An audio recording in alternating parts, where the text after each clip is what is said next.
ഇന്നുണ്ടല്ലോ നമ്മളൊരു fresh flower ബൊക്കെയല്ല ചെയ്യാൻ പോണത്. നമ്മളൊരു ഫെറാറോയുടെ ബൊക്കെയാണ് ചെയ്യാൻ പോണത്.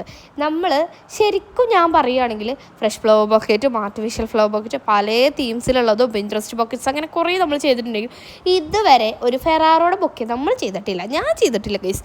എന്താ അങ്ങനെയെന്ന് ചോദിച്ചാൽ എനിക്കറിയാൻ പാടില്ല. അപ്പോൾ അങ്ങനെ ഒരു അവസരം വന്നപ്പോൾ നമ്മളത് വിട്ടില്ല. ആൻഡ് ഇത് നമ്മൾ ഒന്ന് ഫെറാറോ ഒന്ന് ക്ലീൻ റാപ്പ് ചെയ്തിട്ടാണ് നമ്മളത് ബൊക്കെ ചെയ്യുന്നത്. കാരണം ഇത് കൊറിയർ അയക്കാനുള്ളതാണ്, കോട്ടയത്താണ് എത്തേണ്ടത്. സോ അതുകൊണ്ട് തന്നെ അതൊന്ന് ഉറുമ്പൊന്ന് വന്നാലോ എന്ന് വെച്ചിട്ട് നമ്മളതൊന്ന് വൃത്തിയായിട്ട് ചെയ്തിട്ടുണ്ട്. എന്നിട്ടാണ് നമ്മളത് ബൊക്കെ ചെയ്യുന്നത്.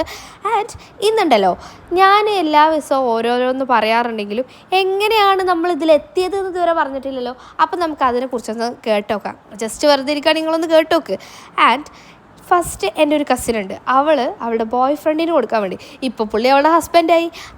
അപ്പോൾ ആൾക്ക് കൊടുക്കാൻ വേണ്ടിയിട്ട് ഒരു ഗിഫ്റ്റ് വേണം, എന്ത് ചെയ്യുമെന്ന് എൻ്റെ അടുത്ത് ചോദിച്ചു. ഞാൻ പറഞ്ഞു ഇങ്ങനത്തെ ഒരു സാധനം കാണിച്ചു കൊടുത്തിട്ടുണ്ട്, ഇതുപോലത്തെ ഒരു സാധനം ഇങ്ങനെ ഒരു ബൊക്കെ കൊടുക്കുക എന്ന് പറഞ്ഞു, ഒരു ചോക്ലേറ്റ് ബൊക്കെ കൊടുക്കുക എന്ന് പറഞ്ഞു. അപ്പോൾ അവൾ പറഞ്ഞു ഓക്കെ എന്ന് പറഞ്ഞു. അപ്പം നമ്മളിനി ഇത് ആരെക്കൊണ്ടാണ് ചെയ്യിക്കുക എന്ന് ചോദിച്ചു. അന്ന് ഞാൻ ചെയ്യുന്നില്ലല്ലോ.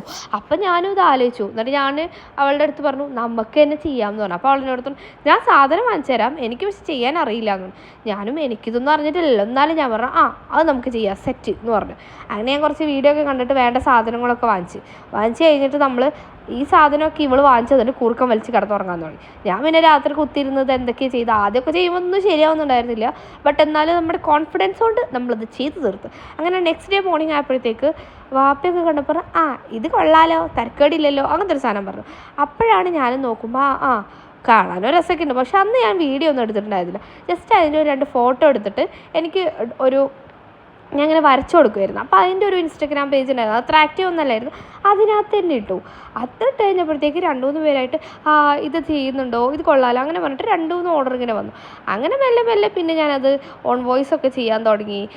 കുറേ കൂടിയും കാര്യമായിട്ട് ഇതിൽ ടൈമൊക്കെ ഇൻവെസ്റ്റ് ചെയ്യാൻ തുടങ്ങി. അപ്പോൾ ഈ അവസ്ഥയിലായി നമ്മൾ.